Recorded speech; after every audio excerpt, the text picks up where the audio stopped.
The image is haunting, isn't it? A 9-year-old girl, Asha Degree, walking alone on a highway. In the middle of a stormy February night back in 2000, she'd left her home in Shelby, North Carolina. It's one of those cases that really sticks with you. It absolutely does. And for decades now, the biggest questions are still hanging there. Why did she leave her house? And what actually happened to her? Yeah. So today, we're really going to dive deep into the information we have. We've looked at Reddit threads from Asha Degree and Unresolved Mysteries. There's a Reuters Institute report on media coverage of missing people, an FBI podcast episode specifically on this, news articles from WCNC, and of course, the FBI website itself. Right. And our goal here is to really unpack the key evidence, especially the DNA found with Asha's belongings, and sort of explore what that, plus other recent developments, might tell us about this long-standing mystery. Okay, so where do we start? There's a lot to cover. Let's begin with the discovery of her things. It wasn't until August 2nd, 2002, so nearly 18 months after she disappeared. Right. Quite a gap. Yeah. Her backpack and some other items were found about 21 miles north of Shelby, up in Burke County, near Highway 18 again, and they were double-bagged in black garbage bags. Okay, double-bagged. And found by construction workers. Well, that's an interesting point right off the bat. The official probable cause search warrant actually says a construction crew working in the area found the evidence. Ah, okay. Not just one person then. Exactly. And while sometimes it's reported as a single worker finding it, that wording, a construction crew, makes you think, doesn't it? It does. It immediately brings up the possibility, that any DNA found on those bags might not be from the person involved in her disappearance. It could just be from someone in the crew who handled the bags after they were dumped there. Touch DNA. That's such a crucial point to make early on. We're not automatically looking at a suspect's DNA.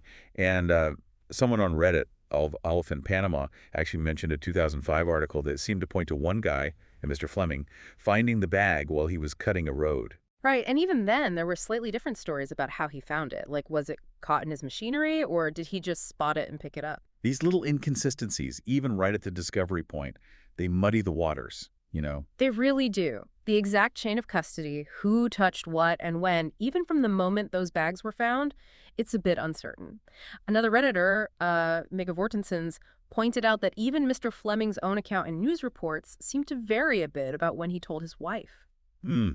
So that ambiguity is something we need to keep in the back of our minds as we talk about the DNA itself. Definitely. Which, okay, brings us to the DNA. Touch DNA recovered from those garbage bags. It belonged to a man named Russell Underhill. Okay, Russell Underhill. And the connection. He was a resident at care facilities operated by Roy and Connie Dedmon. The Dedmons. Okay, that name is going to come up again. Now, touch DNA, just for clarity, that's skin cells left behind, right? When someone touches something. Exactly. It's a useful tool, but like we said, it can get transferred indirectly. Right. And Mr. Underhill, he actually passed away back in 2004. He hasn't been named as a suspect. No. But his DNA being on those bags, it creates a link, however tentative, to the Dedmon family. And a theory popped up, particularly in those Reddit discussions, that maybe the Dedmon daughters sometimes transported residents from these care homes. There was mention in the search warrant of a green Rambler the family owned. So the idea is maybe Underhill was in that car or touched something inside it that later came into contact with the bags holding Asha's things. That could explain his DNA being there. It's plausible, yeah. A scenario for indirect transfer. Yeah. It fits. But that wasn't the only DNA link found, was it? No, not at all. Hair. Hair belonging to Annalee Dedmon, who's another daughter of Roy and Connie Dedmon.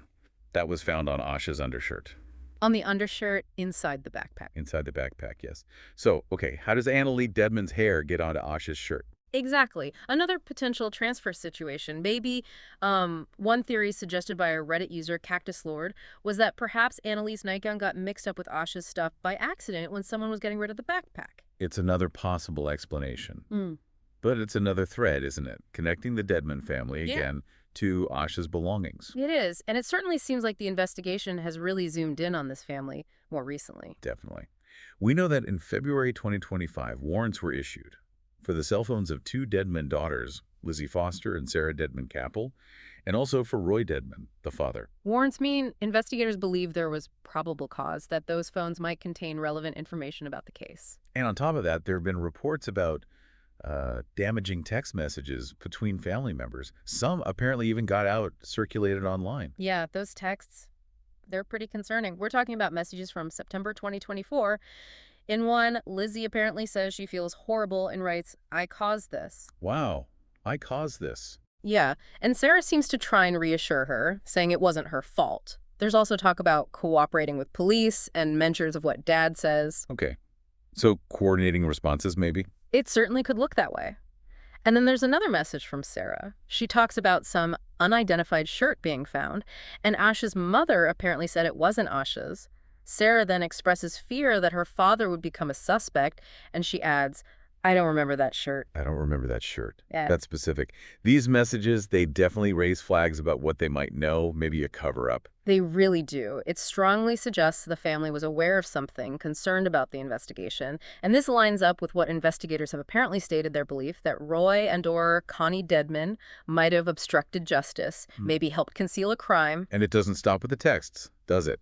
There was also testimony reported from a man who claims he overheard Lizzie Foster back in the mid-2000s. Right, at a party, apparently. He claimed she was intoxicated, upset, and said she killed Asha Degree. And this witness, reports say, he passed a polygraph test about it. He reportedly did. Now, an overheard statement like that, years later, you have to be careful. But given the DNA, the texts, it adds to the picture law enforcement seems to be building. The polygraph adds weight, too, even though we know they aren't foolproof. Correct. Polygraphs have their limitations, definitely. So, okay, let's try and piece this together. You've got the DNA links, Underhill and Annalee Dedmon, to the bags and clothes. You've got these very suspicious text messages.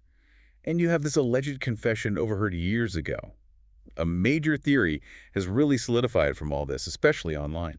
Yeah, the theory of an accidental hit and run, possibly involving Lizzie, who had been, 15 or 16 around that time, followed by the family covering it up. It seems to connect a lot of these elements, doesn't it? The daughter's ages, the hints in the text about an accident, and cover up the alleged confession. It does offer a narrative that incorporates many of the key findings. But, and this is a big but, pointed out by folks on Reddit, too. The lack of physical evidence on the highway. Exactly. For a hit and run, you'd expect something, tire marks, maybe blood, broken plastic from a car. Reportedly, none of that was found on Highway 18 where she was last seen walking. That's a huge sticking point for that theory. It doesn't quite fit. It doesn't, though counter-arguments exist. Remember that storm? It was raining heavily. Right, the storm could have washed evidence away, that's true. And maybe if it was a lower speed impact, the debris wouldn't have been significant or easily found later. Plausible, maybe, but it still feels like a gap. It is a gap. And we also can't just ignore that earlier eyewitness account, the one that said Asha was seen getting into or being pulled into a green car. The one described as looking like a Lincoln Mark IV or a Ford Thunderbird. Yes. And the Dedmons reportedly had a green car. If that account is accurate, it suggests something potentially more deliberate than just an accidental hit and run followed by panic. God, it's just... every piece of information seems to both clarify and confuse things at the same time. It's why this case is still so discussed. Absolutely. And all of this, all these theories about what happened after she was on the highway, they all circle back to that fundamental, just heartbreaking question.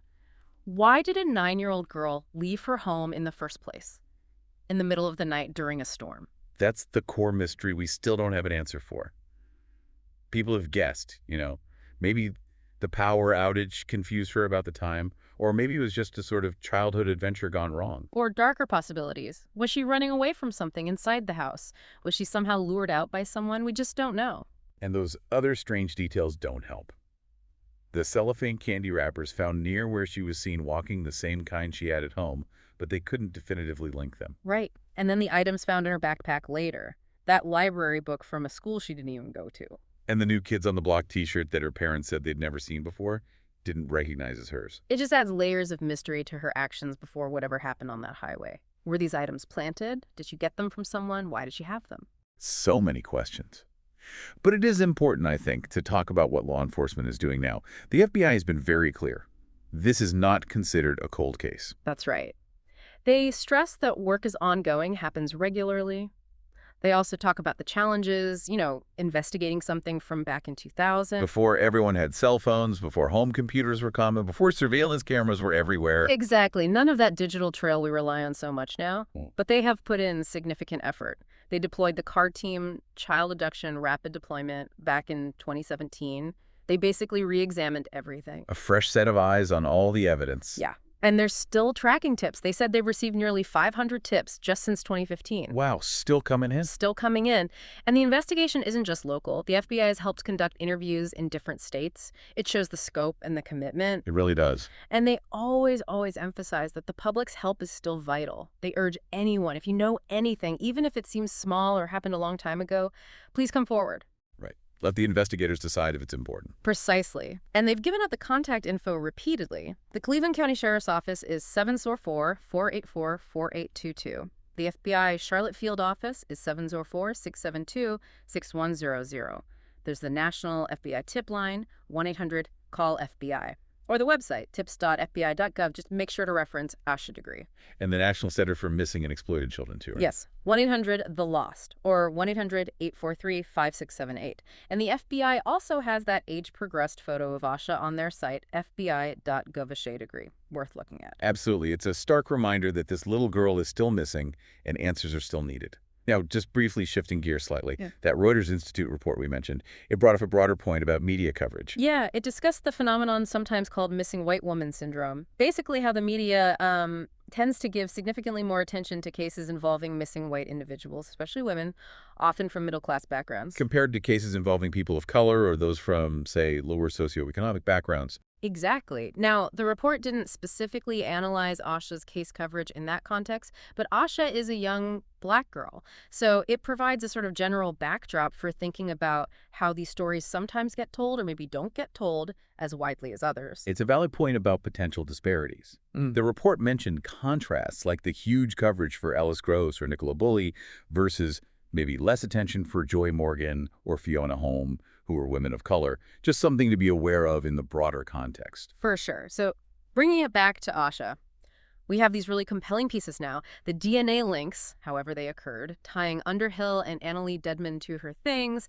We have those deeply troubling text messages within the Dedmon family. And we have that alleged overheard confession from Lizzie Foster. It definitely feels like after years of stagnation, the investigation has found a significant focus, possibly real momentum with these recent developments. But that first question mark looms so large. It does. Why did she leave? That question mark is still there, casting a shadow over everything that might have happened next. Exactly. Without knowing the why of her leaving, interpreting everything else becomes complicated. It does. And maybe, just maybe, that initial reason, whatever it was, set everything else in motion. A chain of events that perhaps certain individuals have spent more than 2 decades trying desperately to keep hidden. Which leads to maybe a final thought for you listening right now. How does all this circumstantial evidence, the DNA, the texts, the alleged confession, even without knowing why Asha left home, how does it shape your understanding of what might have happened after she walked out that door? And what's the weight, the long-term burden for anyone who might hold a piece of the truth but hasn't come forward?